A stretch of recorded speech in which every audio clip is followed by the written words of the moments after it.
25 जुलाई 2026 को जब धर्मेंद्र प्रधान ने इस्तीफा दिया, तब कई लोग मोदी जी के इस निर्णय से खुश नहीं थे और अमित शाह जी भी कई दिनों से दिखे नहीं थे। इसलिए कई लोग संशय में थे कि क्या हो रहा है। लेकिन उसी समय एक मीटिंग चल रही थी जिसमें प्राइम मिनिस्टर, होम मिनिस्टर और NSA डोभाल जी मौजूद थे। डोभाल जी बोले, हमें FCRA बिल जल्दी लागू करना होगा, नहीं तो भारत पर बड़ा खतरा मंडरा रहा है। मोदी जी बोले, विपक्ष इस पर नहीं मानेगा। अमित शाह जी बोले, मैं इस पर काम करता हूं। और इसके कुछ दिनों बाद कुछ ऐसा हुआ जो बेहद खतरनाक था। उधर पाकिस्तान में आसिम मुनीर गुस्से में टीवी देख रहा था। जब उसे पता चला कि इंडिया में प्रोटेस्ट खत्म हो गया है, तो उसे इतना गुस्सा आया कि उसने रिमोट टीवी पर दे मारा और टीवी तोड़ दिया। तभी उसका फोन बजा। उधर CIA एजेंट था। मुनीर, तू नाकारा है। तेरा प्लान सफल होने से पहले ही प्रोटेस्ट खत्म हो गया। जल्दी से कुछ कर। अगर इंडिया में FCRA बिल लागू हो गया तो तेरी खैर नहीं। आसिम मुनीर ने यस सर बोलकर फोन काटा और कुछ दिन बाद कुलगम में टेररिस्ट अटैक हुआ और 3 भारतीय लोगों की जान चली गई। अगले ही दिन बंगाल में 2 लोग पकड़े गए जिनका कनेक्शन जैश-ए-मोहम्मद से था। इनका प्लान बहुत बड़ा था और अगर ये सफल हो जाते तो भारत को इतना बड़ा नुकसान होता जो किसी ने सोचा भी नहीं था। बंगाल में जैश-ए-मोहम्मद के 2 लोग पकड़े जाने के बाद डोभाल जी और अमित शाह जी एक मंच पर थे। डोभाल जी ने एक बयान दिया, आज भी भारत को बाहर से भी और अंदर से भी बहुत अधिक चुनौतियां हैं। भारत का विकास सभी लोगों को आनंदित करे ऐसा नहीं है। भारत का विकास कई लोगों के लिए, कई देशों के लिए, कई इंटरेस्ट के लिए घातक है और हमें उसका मुकाबला करना है। डोभाल जी ने ये ऐसे ही नहीं बोला था। उस दिन जो हुआ था और हमारी इंटेलिजेंस और अमित शाह जी ने मिलकर जो किया था, उसका हम कभी उधार नहीं चुका सकते। इस पूरे वाकये को समझने के लिए थोड़ा गहराई में जाकर अच्छे से समझना होगा। दरअसल इस सब की शुरुआत प्रोटेस्ट से कुछ दिन पहले हुई थी। भारत सरकार 2 बड़े काम करना चाहती थी। पहला, FCRA बिल लागू करना और दूसरा, ग्रेट निकोबार के समुद्र में तेल मिलने की संभावना के बाद मोदी सरकार ने 80,000 करोड़ का वो प्रोजेक्ट लागू किया जो भारत की जियोपॉलिटिकल ताकत को एक नई ऊंचाई पर ले जाने वाला था। जब ये दोनों बातें सबके सामने आईं, तो ये खबर अमेरिका और पाकिस्तान तक पहुंची और यहीं से शुरू हुई एक बड़ी प्लानिंग। पाकिस्तान में आसिम मुनीर ने अपने आप को फील्ड मार्शल घोषित कर दिया था, जबकि भारत ने 2025 के युद्ध में पाकिस्तान को बुरी तरह तबाह किया था। लेकिन उसने पाकिस्तान में ऐसा PR गेम खेला कि उसने ये दिखा दिया कि उसने भारत को हरा दिया है और ये छवि उसकी पाकिस्तान में बन गई कि जिन्ना के बाद कोई आया है जो पाकिस्तान को आगे बढ़ाएगा। उसने अमेरिका को भी ये यकीन दिला दिया कि उसने लड़ाई जीत ली है और अमेरिका भी पाकिस्तान को इस्तेमाल करता रहता है क्योंकि वहां कोई स्टेबल सरकार तो है नहीं। सीधे आर्मी चीफ से बात करो और अपना काम निकलवा लो। इससे अमेरिका भारत और अफगानिस्तान पर नजर रख सकता है। इसी बीच अमेरिका, ईरान, इजराइल वॉर में पाकिस्तान ने अपने आप को ऐसे दिखाया कि वो लड़ाई रुकवाएगा और मध्यस्थता कराएगा।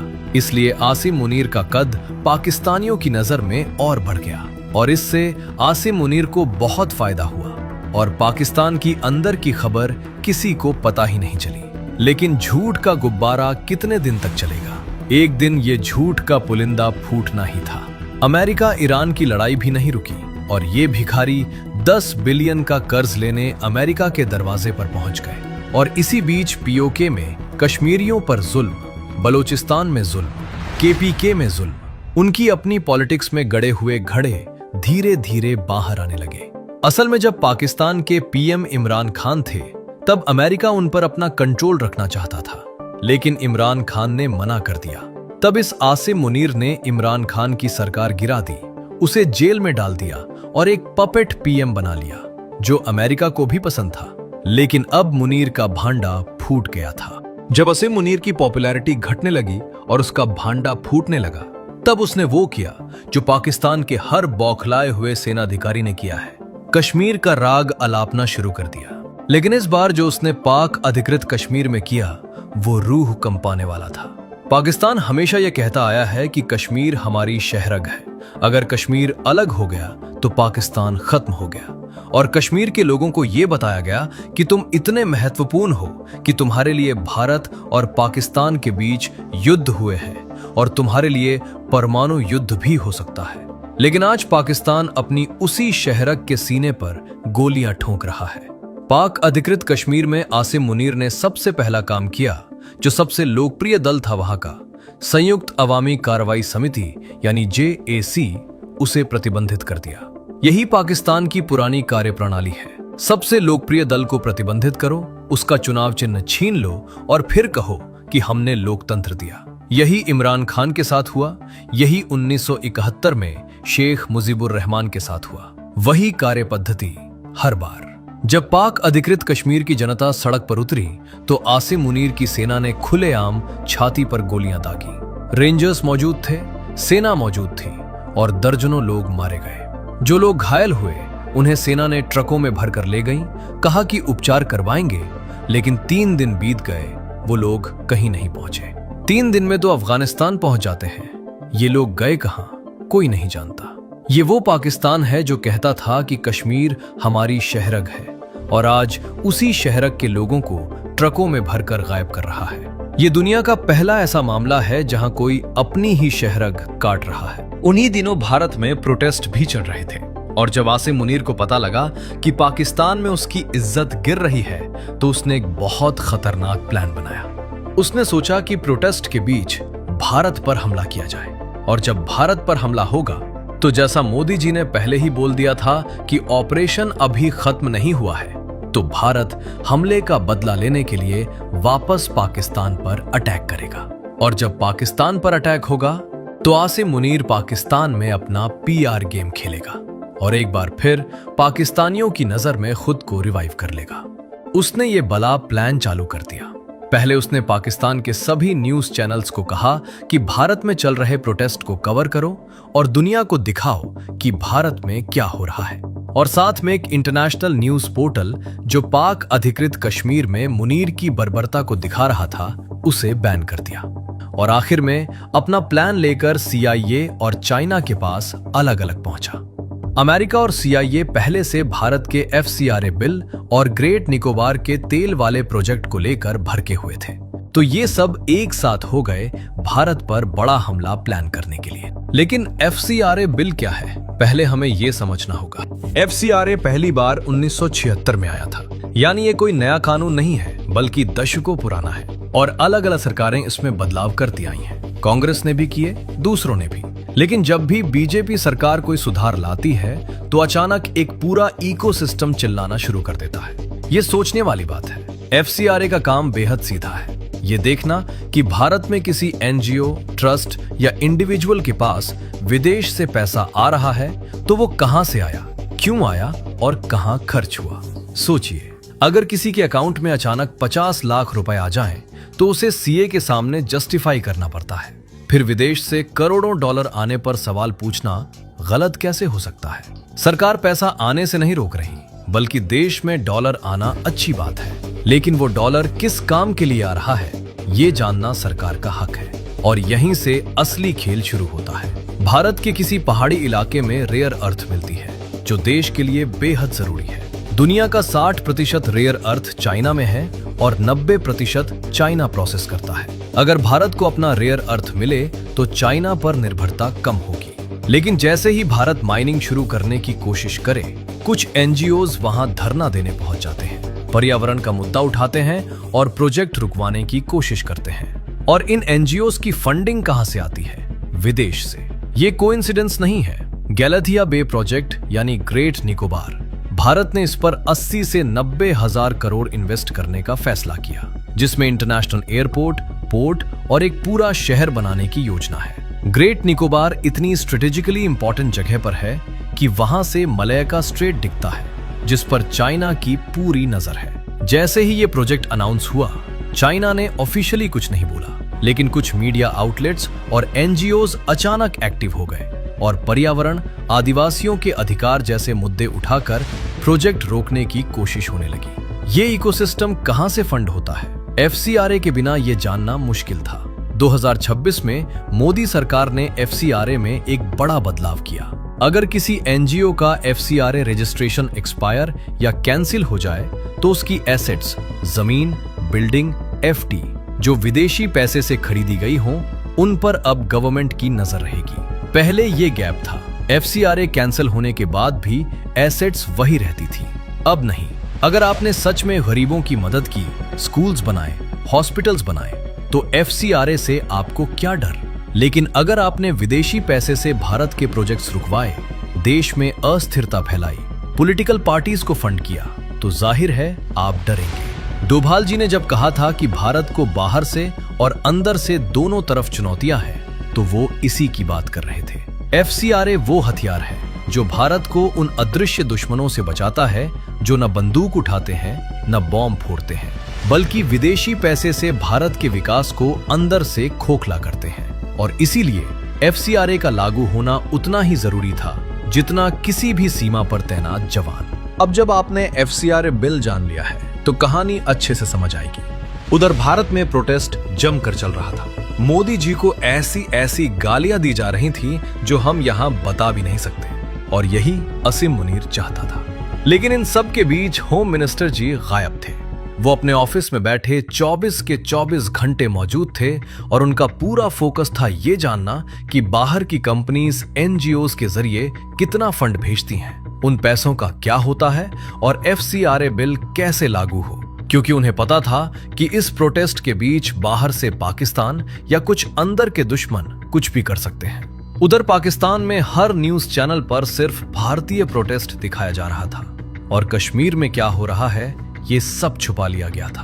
पूरा पाकिस्तान खुश था कि अब ये प्रोटेस्ट नेपाल और बांग्लादेश जैसा हो जाएगा और मोदी सरकार गिर जाएगी। पूरा पाकिस्तान इसी में मगन था और आसिम मुनीर ने सीआईए एजेंट को फोन किया। भारत में अटैक का क्या प्लान है? सीआईए एजेंट बोला, भारत में अभी प्रोटेस्ट जबरदस्त चल रहा है, अपने लोग उस प्रोटेस्ट में भेजो जिससे वो वहां जाकर मोदी जी को गंदी गालियां दे, माहौल बिगाड़ें और ये प्रोटेस्ट बहुत बड़ा हो जाए। मैं तुम्हें एक नंबर देता हूं, इस पर कॉल करो, ये तुम्हारी मदद करेगा। आसिम मुनीर ने यस सर बोलकर फोन काट दिया। उसने अगला नंबर चाइनीज एजेंट को लगाया। चाइनीज एजेंट बोला, भारत अंडमान निकोबार में तेल वाला प्रोजेक्ट लागू करने वाला है और वो अंडमान निकोबार पर अपना एक सैन्य कैंप भी बना रहा है। अगर उसने वो सैन्य कैंप बना लिया तो चाइना कभी भारत को दबा नहीं पाएगा, इसलिए कुछ भी करो और ये प्रोजेक्ट ना बनने पाए। हालांकि आसिम मुनीर ने ये बात छुपा ली थी कि वो सीआईए एजेंट और चाइनीज एजेंट दोनों से बात कर रहा है और दोनों को एक दूसरे के बारे में नहीं बताया था। ये बात याद रखना, आगे पता चलेगा कि पाकिस्तान के इस दोगलेपन का खुलासा कैसे होता है। आसिम मुनीर ने फोन काटकर सीआईए एजेंट ने जो नंबर दिया था उस पर कॉल किया। ये कॉल यूपी के किसी एक गांव में लगी। नाम था रहमान अहमद। दरअसल ये रहमान अहमद अतीक अहमद की मौत के बाद जो भी आईएसआई और बाहरी देशों के आतंकी प्लान होते थे वो यही देखता था। आसिम मुनीर ने उससे थोड़ी देर बात की और फिर बोला, तू अपने कुछ 20 से 30 साल के लड़के प्रोटेस्ट में भेज जो मोदी को गालियां दे और ये प्रोटेस्ट इतना बढ़ाओ कि मोदी सरकार ही गिर जाए। रहमान अहमद ने जी जनाब बोला और अपने काम पर लग गया। और आसिम मुनीर ने आईएसआई से मिलकर एक दूसरा प्लान भी बनाया कि जब तक ये प्रोटेस्ट होगा सबकी नजर दिल्ली पर होगी और उसी वक्त एक और बड़ा हमला होगा जैसे पहलगाम में हुआ था, और उसके बाद भारत हमला करेगा और आसिम मुनीर फिर से पाकिस्तान में पॉपुलर हो जाएगा। दरअसल आसिम मुनीर का एक और बड़ा प्लान था, पाकिस्तान में हमेशा हमेशा के लिए खुद को आर्मी चीफ बनाए रखना। ये हम थोड़ी देर में देखते हैं। इधर इंडिया में अमित शाह जी रात को एक एनजीओ की फाइल्स बड़े ध्यान से पढ़ रहे थे। तभी अचानक डोभाल जी अंदर आए और बोले, शाह जी कुछ गड़बड़ है, इस प्रोटेस्ट में कुछ अजीब हो रहा है, हमें इस पर भी ध्यान से देखना होगा। अमित शाह जी बोले, अच्छा सब बात अच्छे से बताओ।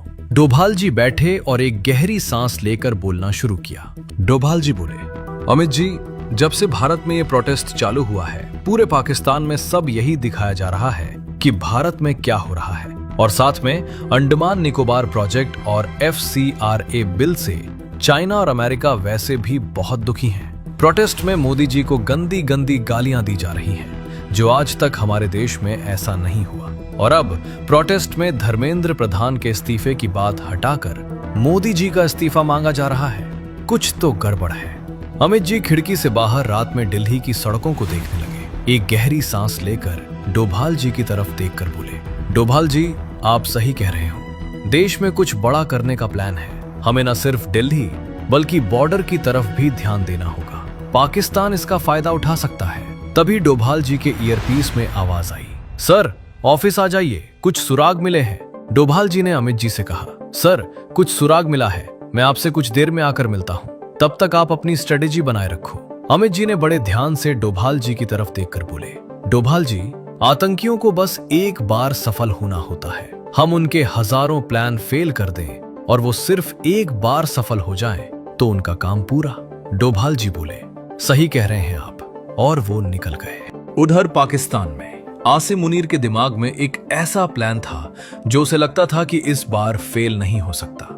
जब तक दिल्ली में प्रोटेस्ट की आग जल रही थी और पूरे देश की नजर वहां थी, उसी वक्त कुलगम में एक ऐसा हमला करना था जो पहलगाम से भी बड़ा हो। पहलगाम में टूरिस्ट्स को निशाना बनाया गया था। इस बार प्लान था कि सुरक्षा कर्मियों पर हमला किया जाए। इतना ब्रूटल हमला कि भारत को तुरंत जवाब देना पड़े। आसिम मुनीर ने कुलगाम के लिए एक ऐसा प्लान तैयार किया जिसे उसने पहलवान अटैक का नाम दिया, यानी सीधे, खुलेआम और बेरहमी से हमला।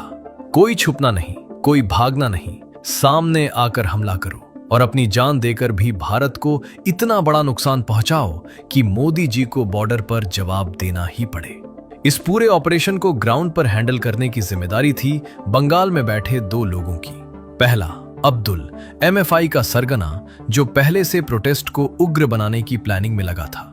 दूसरी, जारा सिद्दीकी, जैश-ए-मोहम्मद की एक ट्रेंड ऑपरेटर जो टेक्निकली बेहद शार्प थी और साइबर अटैक्स में एक्सपर्ट थी। उसके पिता जैश-ए-मोहम्मद के एक सीनियर कमांडर थे और बचपन से ही उसे इसी काम के लिए तैयार किया गया था। और इन दोनों को कनेक्ट करने वाला था रहमान अहमद, जिसे आसिम मुनीर ने CIA एजेंट के दिए हुए नंबर पर कॉल करके एक्टिवेट किया था।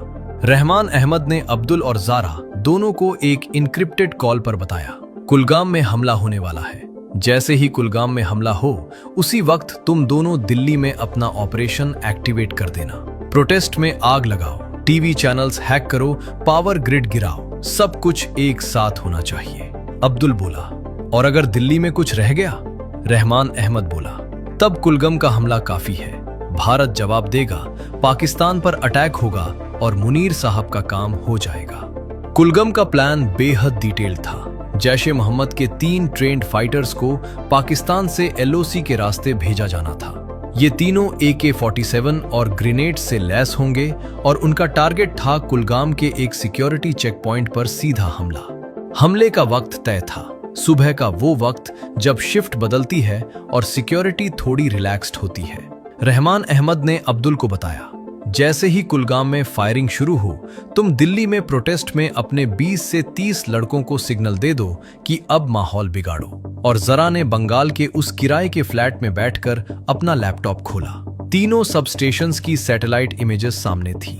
टीवी चैनल्स के ब्रॉडकास्ट सिस्टम्स रेडी थे और ट्रिगर का इंतजार था। उसकी आंखों में कोई डर नहीं था। वो उसी मिशन के लिए जी रही थी जो उसके पिता ने उसे सौंपा था। आसिम मुनीर को लग रहा था कि इस बार उसने एक ऐसा जाल बुना है जिसमें से भारत निकल नहीं पाएगा। एक तरफ दिल्ली जलेगी, दूसरी तरफ कुलगाम में खून बहेगा और पाकिस्तान में वो खुद फील्ड मार्शल की वर्दी पहनकर टीवी पर आएगा और कहेगा, हमने भारत को घुटनों पर ला दिया। डोभाल जी तेजी से अपने ऑफिस पहुंचे और जैसे ही अंदर घुसे, विक्रम एक फाइल लेकर उनके सामने खड़ा था, जिसके चेहरे पर एक ऐसा भाव था जो बता रहा था कि खबर है लेकिन अधूरी है। विक्रम बोला, सर हमारी हमिंग टीम को ग्राउंड पर कुछ मिला है। किसी ने प्रोटेस्ट में बाहरी लोग प्लांट करने का प्लान बनाया है, जो भीड़ में घुलकर माहौल को एक कैलकुलेटेड तरीके से एस्केलेट करेंगे। मोदी जी के खिलाफ नारे लगवाएंगे और प्रोटेस्ट को एक ऐसी दिशा में ले जाने की कोशिश करेंगे जो किसी और की एजेंडा सर्व करे। डोभाल जी ने फाइल उठाई और एक नजर में पूरा स्कैन किया। सोर्स? विक्रम बोला, सर बहुत ही सरफेस लेवल इंटेलिजेंस है, रॉ, अनवेरिफाइड और अनकन्फर्म्ड। कौन है, कहां से आ रहे हैं, कितने लोग हैं, किसका हाथ है, इसमें से कुछ भी एस्टैब्लिश नहीं हो पाया है। बस एक फेंट सिग्नल है जो ये बता रहा है कि इस प्रोटेस्ट में कोई बाहरी आर्किटेक्चर है। डोभाल जी ने फाइल टेबल पर रखी, कुर्सी पर बैठे और कुछ देर चुप रहे। उनका दिमाग उस अधूरी जानकारी के टुकड़ों को जोड़ने की कोशिश कर रहा था, लेकिन पीसेस इतने कम थे कि कोई पिक्चर नहीं बन रही थी। उन्होंने विक्रम की तरफ देखकर धीमी लेकिन पैनी आवाज में कहा, विक्रम, इंटेलिजेंस का सबसे खतरनाक मोमेंट वो होता है जब तुम्हें पता हो कि कुछ हो रहा है लेकिन पता ना हो कि क्या हो रहा है। इस सिग्नल को और खींचो, हर थ्रेड को फॉलो करो और जब तक पूरी पिक्चर नहीं बनती तब तक रुकना नहीं। विक्रम बोला, यस सर। डोभाल जी उठे और खिड़की के पास गए। बाहर दिल्ली की रात में प्रोटेस्ट का शोर दूर से आ रहा था और उस शोर के पीछे कुछ और भी था जो अभी तक इनविजिबल था। डोभाल जी को प्रोटेस्ट में खतरे की खबर तो मिल गई थी, लेकिन कुलगाम में होने वाले हमले के बारे में उन्हें कोई भी जानकारी नहीं थी। वो थोड़ी देर सोचते रहे, फिर विक्रम से बोले, मैं होम मिनिस्टर की तरफ जा रहा हूँ, तुम इन्वेस्टिगेशन करो और पता लगाओ कि ये सुराग के तार कहाँ जुड़े हैं। इतना बोलकर डोभाल जी होम मिनिस्टर के ऑफिस की तरफ बढ़ गए। गाड़ी में बैठे बैठे उनके दिमाग में काफी कुछ चल रहा था। प्रोटेस्ट में बाहरी हाथ है ये तो साफ हो गया था, लेकिन ये बाहरी हाथ कहां से आ रहा है, किसका है और इसके पीछे की असली मंशा क्या है, ये अभी भी एक धुंध में था। कुछ बातें स्पष्ट हो गई थी, लेकिन जो सबसे जरूरी था वो अभी तक अंधेरे में था और कुलगाम में जो तूफान आने वाला था उसकी भनक तक डोभाल जी को नहीं थी। उधर कुलगाम में सब कुछ बड़े ही कैलकुलेटेड तरीके से प्लान हो रहा था। जैश-ए मोहम्मद के 3 ट्रेंड फाइटर्स LOC के उस तरफ पहले से तैयार थे। AK-47, ग्रेनेड्स और एक स्पेशल IED जो चेक पॉइंट के गेट पर डिटोनेट होना था। तारीख तय की गई थी 26 जुलाई, वही दिन जब दिल्ली में प्रोटेस्ट अपने चरम पर होगा, जब पूरे देश की मीडिया की नजर कर्तव्य पथ और इंडिया गेट पर होगी और जब हर टीवी चैनल सिर्फ प्रोटेस्ट कवर कर रहा होगा। उसी वक्त कुलगाम में ये हमला होगा, जब कोई देख नहीं रहा होगा, जब सिक्योरिटी का ध्यान बटा होगा और जब पूरा देश एक और मोर्चे पर लड़ने के लिए तैयार नहीं होगा। लेकिन रहमान अहमद ने एक और चालाकी की थी। उसने अपने 20 से 30 लड़कों को 20 जुलाई से ही प्रोटेस्ट में घुसा दिया था। ये लड़के स्टूडेंट्स की तरह दिखते थे, स्टूडेंट्स की तरह बात करते थे और जेन्युइन प्रोटेस्टर्स के बीच घुल मिल गए थे। उनका काम था धीरे धीरे माहौल गर्म करना। पहले दिन सिर्फ नारे, दूसरे दिन थोड़ा उग्र, तीसरे दिन और ज्यादा, ताकि 26 जुलाई तक प्रोटेस्ट इतना बड़ा हो जाए कि पूरी दुनिया की नजरें दिल्ली पर हों। और जैसे ही 26 जुलाई को कुलगाम में फायरिंग शुरू हो, उसी वक्त ये लड़के प्रोटेस्ट में आग लगा दें। जरा ने अपने लैपटॉप पर 26 जुलाई की तारीख नोट की और टीवी चैनल्स के ब्रॉडकास्ट सिस्टम का एक आखिरी टेस्ट रन किया। सब कुछ रेडी था। उधर पाकिस्तान में असीम मुनीर अपने कमरे में बैठा कैलेंडर देख रहा था। 26 जुलाई, उसके होठों पर एक ठंडी मुस्कान थी और दिल्ली में डोभाल जी की गाड़ी होम मिनिस्टर के ऑफिस की तरफ बढ़ रही थी, कुलगाम के उस तूफान से बिल्कुल अनजान। उधर बंगाल में जारा और अब्दुल बैठे सबको बता रहे थे कि क्या करना है। असल में ये दोनों कुलगाम से ही थे, लेकिन अगर ये सब वहां से करते तो सिक्योरिटी एजेंसीज को पता चल जाता। इसीलिए ये लोग बंगाल से सब कुछ कंट्रोल कर रहे थे जिससे किसी को पता ना चले। इधर डोभाल जी होम मिनिस्टर के ऑफिस पहुंच गए। ऑफिस पहुंचते ही उन्होंने अमित शाह जी से बोला, अमित जी, प्रोटेस्ट में कुछ लोग घुस गए हैं जो स्टूडेंट नहीं है। हमें जल्दी से जल्दी कुछ करना होगा। अगर ये प्रोटेस्ट बड़ा हो गया तो कंट्रोल करना मुश्किल होगा। अमित जी बोले, आपको क्या लगता है, क्या करना चाहिए? डोभाल जी बोले, हमें बहुत ही स्ट्रेटेजिकली काम करना होगा। पहले हमें ये प्रोटेस्ट खत्म करना होगा और इसके लिए धर्मेंद्र प्रधान को इस्तीफा देना होगा। इस्तीफा होते ही प्रोटेस्ट खत्म हो जाएगा और पाकिस्तान का पूरा प्लान फेल हो जाएगा। फिर बोले, और पाकिस्तान अमेरिका के साथ मिलकर बहुत उछलता रहता है। मेरे पास एक ऐसा प्लान है कि अमेरिका खड़े खड़े पाकिस्तान को लात मारेगा और पाकिस्तान अकेला हो जाएगा। आप बस धर्मेंद्र प्रधान का इस्तीफा दिलवा दो और एक काम और करो, मोदी जी को बोलो कि वो इंस्टाग्राम पर युवाओं से सीधे बात करें। इससे थोड़ा माहौल ठंडा होगा। उसके बाद इस्तीफा दिलवा दो। और मैं अभी जाता हूं और पता करता हूं कि इसमें बाहरी लोगों को किसने भेजा। डोभाल जी ये बोलकर अपने ऑफिस निकल आए लेकिन अभी भी कुलगाम अटैक का कोई पता नहीं था। उस दिन तारीख थी 23 जुलाई और 26 जुलाई को हमला होना था। सिर्फ 3 दिन बचे थे। डोभाल जी ऑफिस पहुंचते ही सीधे काम पर लग गए। विक्रम को बुलाया और बोले, जो भी सुराग मिला है उसे और गहराई से खींचो। प्रोटेस्ट में जो बाहरी लोग घुसे हैं उनका सोर्स कहां है ये पता करो। विक्रम तुरंत काम पर लग गया। 23 और 24 जुलाई डोभाल जी की टीम रात दिन काम कर रही थी। साइगेंट, ह्यूमिंट, साइबर सर्विलेंस, हर टूल यूज हो रहा था। लेकिन हर बार एक दरवाजा खुलता तो दूसरा बंद मिलता। लेकिन धीरे धीरे कुछ धागे खिंचने लगे। रॉ की टीम ने प्रोटेस्ट में घुसे कुछ लड़कों को आइडेंटिफाई किया। उनके फोन्स ट्रेस किए गए और उन फोन्स की कॉल हिस्ट्री में एक नंबर बार बार आ रहा था जो यूपी से ऑपरेट हो रहा था। विक्रम ने डोभाल जी को बताया, सर ये नंबर यूपी के एक छोटे से कस्बे से है, हम इसे और ट्रेस कर रहे हैं। डोभाल जी बोले, जल्दी करो। अगले कुछ घंटों में रॉ की टीम ने उस नंबर के इर्द गिर्द एक पूरा वेब खींचा और जब उस नंबर के ओनर का नाम सामने आया तो विक्रम एक पल के लिए रुक गया। उसने डोभाल जी को फाइल दिखाई। सर, रहमान अहमद। डोभाल जी ने वो नाम पढ़ा। अतीक अहमद की मौत के बाद का सबसे बड़ा आईएसआई का ग्राउंड एसेट। कहाँ है अभी? सर, यूपी में ही है, लोकेशन ट्रैक हो रही है। डोभाल जी ने तुरंत कुल्फा को कॉल किया। रहमान अहमद को अभी पकड़ो, लेकिन क्वाइटली, कोई शोर नहीं। 25 जुलाई की सुबह धर्मेंद्र प्रधान ने इस्तीफा दे दिया। जैसे ही ये खबर आई, प्रोटेस्ट में एक अजीब सी शांति छा गई। जो लोग सबसे ज्यादा चिल्ला रहे थे वो अचानक कंफ्यूज्ड हो गए क्योंकि उनकी डिमांड पूरी हो गई थी और अब आगे का स्क्रिप्ट उनके पास नहीं था। उसी वक्त रहमान अहमद यूपी के उस कस्बे में एक चाय की दुकान के पास खड़ा था जब पीछे से कुल्फा और उसकी टीम ने उसे दबोच लिया। रहमान अहमद को कुछ समझ आता, इससे पहले वो एक गाड़ी में था। रहमान अहमद को जब डोभाल जी के सामने लाया गया तो डोभाल जी ने सिर्फ एक सवाल पूछा, आगे का क्या प्लान है? रहमान अहमद चुप रहा। डोभाल जी ने विक्रम की तरफ देखा। विक्रम ने रहमान अहमद के सामने उसके फोन की कॉल हिस्ट्री रख दी। रहमान अहमद का चेहरा पल भर में पीला पड़ गया। वो बोला, 26 को कहीं हमला होने वाला है, लेकिन मुझे सिर्फ इतना ही पता है, कहां होगा ये मुझे नहीं बताया गया। डोभाल जी की आंखें तेज हो गईं। 26 जुलाई को हमला होना था, लेकिन कहां ये अभी भी पता नहीं था और सिर्फ एक दिन बचा था।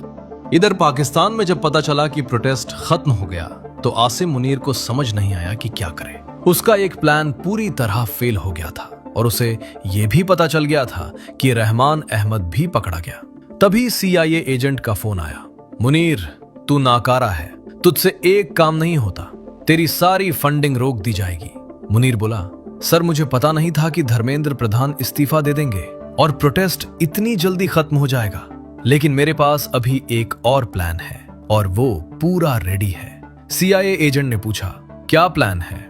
मुनीर बोला, सर आप भरोसा रखो। CIA एजेंट बोला, चलो एक बार और भरोसा करके देखता हूं। मुनीर ने फोन काटा। तभी चाइनीज एजेंट का भी फोन आया और उसने भी मुनीर को खूब डांटा। मुनीर बहुत गुस्से में था और उसे समझ नहीं आ रहा था कि क्या करे। उसने सीधे अब्दुल और जारा को फोन करके पूछा, कल कुलगाम में अटैक हो जाएगा? अब्दुल बोला, सर इंडियन इंटेलिजेंस को कुछ शक हो गया है, सिक्योरिटी बहुत टाइट है, अभी कुछ नहीं कर सकते। उसने अब्दुल से बोला, फिर कब करोगे अटैक? अब्दुल बोला, जनाब 1 तारीख को रखते हैं, इसमें 50 से ज्यादा भारत के ऑफिसर्स निशाने पर हैं, लेकिन थोड़ा सब्र रखना होगा। मुनीर गुस्से में बोला, अब्दुल इस बार ये फेल नहीं होना चाहिए, नहीं तो तेरी खैर नहीं, और फोन काट दिया। डोभाल जी की टीम लगातार काम कर रही थी, लेकिन एक बड़ी प्रॉब्लम थी। जारा और अब्दुल का कम्युनिकेशन सिस्टम इतना सोफिस्टिकेटेड था कि हर 6 घंटे पर ऑटोमेटिकली वाइप हो जाता था। हर कॉल एक अलग इनक्रिप्टेड सर्वर से राउट होती थी और लोकेशन ट्रेस करना लगभग नामुमकिन था। रॉ की साइबर टीम ने 3 अलग अलग एंगल से इस नेटवर्क को क्रैक करने की कोशिश की। हर बार एक दीवार सामने आ जाती। 26 जुलाई आई और गई, हमला नहीं हुआ, लेकिन डोभाल जी को जरा भी राहत नहीं थी, क्योंकि उन्हें पता था कि जब एक प्लान फेल होता है तो दुश्मन नया प्लान बनाता है और नया प्लान पुराने से ज्यादा खतरनाक होता है। 29 जुलाई की रात कुछ हुआ। जारा ने एक गलती की। उसने अपने रेगुलर एन्क्रिप्टेड चैनल की जगह एक बैकअप चैनल यूज किया। शायद प्राइमरी चैनल में कुछ टेक्निकल इशू था।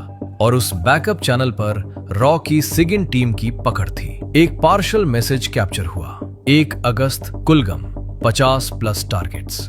विक्रम ने तुरंत डोभाल जी को कॉल किया। सर, 1 अगस्त कुलगाम 50 से ज्यादा टारगेट्स। डोभाल जी एक पल के लिए चुप रहे। Source, sir backup encrypted channel, लेकिन सेंडर और रिसीवर दोनों अभी भी अननोन है।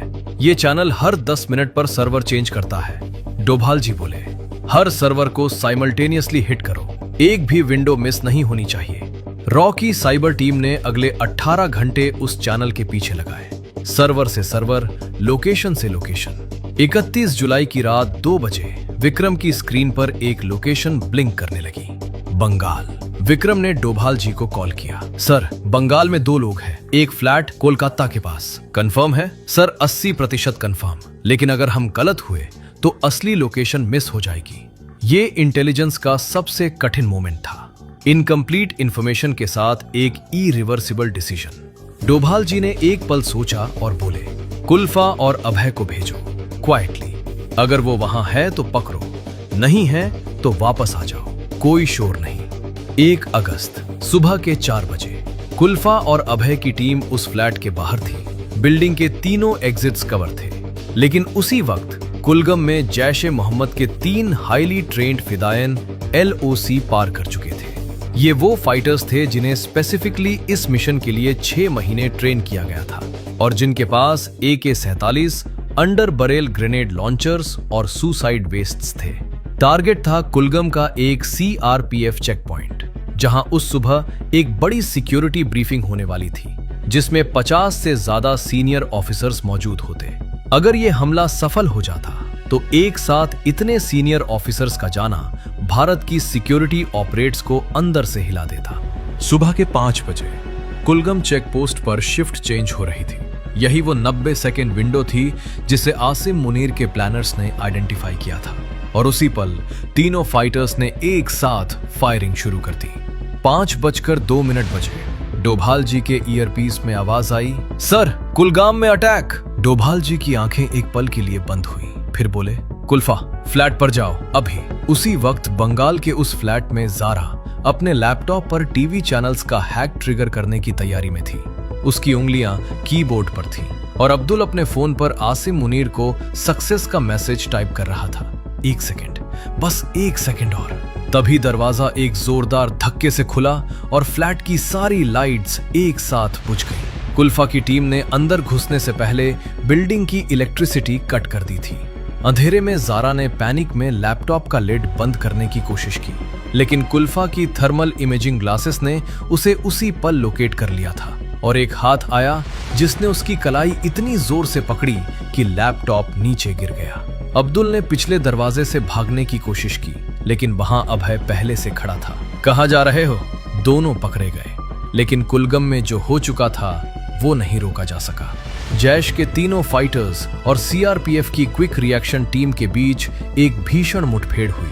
तीनों फाइटर्स मारे गए, लेकिन इससे पहले 2 प्रवासी मजदूरों की मौत हो गई। 50 सीनियर ऑफिसर्स बच गए थे। बड़ा हमला रोक लिया गया था। डोभाल जी को जब यह खबर मिली तो वो कुछ देर खिड़की के बाहर देखते रहे। विक्रम ने धीमी आवाज में कहा, सर, बड़ा हमला रोक लिया। डोभाल जी बोले, हाँ। एक लंबी चुप्पी, फिर बोले, उनके परिवारों का पूरा ख्याल रखा जाए। कमरे में एक ऐसा सन्नाटा था जो शब्दों से भारी था। कुछ जीतें ऐसी होती हैं जो जीतकर भी दिल में एक दर्द छोड़ जाती हैं जो कभी नहीं जाता। लेकिन डोभाल जी का गुस्सा अभी शांत नहीं हुआ था। उन्हें पाकिस्तान को भी सबक सिखाना था। वो उसी दिन होम मिनिस्टर के ऑफिस की तरफ निकल गए। उनके पास एक ऐसी जानकारी थी जिससे वो पाकिस्तान को एक ऐसी चोट दे सकते थे जो बंदूक से नहीं बल्कि दिमाग से लगाई जाती है। होम मिनिस्टर के ऑफिस पहुंचे तो अमित शाह जी ने डोभाल जी को देखते ही कहा, शाबाश डोभाल जी, आप वाकई काबिले तारीफ है। आपका कर्ज भारत कभी नहीं चुका पाएगा। लेकिन डोभाल जी के चेहरे पर एक अजीब सा गुस्सा था। अमित जी बोले, क्या हुआ? तारीफ पसंद नहीं आई? डोभाल जी बोले, नहीं अमित जी, ये तो मेरा फर्ज है, लेकिन पाकिस्तान अभी बहुत उछलता रहता है कि अमेरिका मेरे साथ है। मेरे पास एक ऐसी खबर है कि अगर हम उसे अमेरिका तक पहुंचा दें तो अमेरिका पाकिस्तान को जरूर लात मारेगा और पहले की तरह पाकिस्तान अलग थलग हो जाएगा। अमित जी बोले, हाँ बताइए। डोभाल जी बोले, जब से ईरान अमेरिका का युद्ध हो रहा है तो पाकिस्तान अपने आप को बड़ा अमेरिका प्रेमी दिखा रहा है। लड़ाई खत्म करो, दोस्ती करो, ये दिखा रहा है। लेकिन ये पीछे से अमेरिका को पीठ में छुरा घोंप रहा है। असल में पाकिस्तान पर चाइना का $10 बिलियन का कर्ज है और चाइना ये कर्ज मांग रहा है। लेकिन आसिम मुनीर के पास कुछ है नहीं, तो बदले में चाइना अपने हथियार पाकिस्तान के जरिए ईरान को भेज रहा है और यही हथियार अमेरिका के खिलाफ यूज हो रहे हैं। अगर हम ये बात अमेरिका तक पहुंचा दें तो आसिम मुनीर को जरूर लात पड़ेगी। अमित जी की आंखों में एक चमक आई, ये करो। और ऐसा ही हुआ। भारत ने यह खबर ट्रंप तक पहुंचा दी। ट्रंप ने भी वैसा ही किया। उसने पाकिस्तान को कर्ज देने से मना कर दिया। यूएई, कतर और सऊदी अरब से ईरान से बात करने को कहा और इस पूरे डिप्लोमेटिक प्रोसेस में पाकिस्तान का कोई जिक्र ही नहीं था। जब ये बात आसिम मुनीर को पता चली तो वो मुंह दिखाने लायक नहीं रहा। CIA से फंडिंग रुकी, अमेरिका ने मुंह फेर लिया और सऊदी अरब ने भी आंखें चुरा ली। और वापस से POK में दंगे, बलूचिस्तान के हाल और पाकिस्तान किस तरह जल रहा है, ये खबरें वापस आने लगी। आसिम मुनीर के सारे PR गेम्स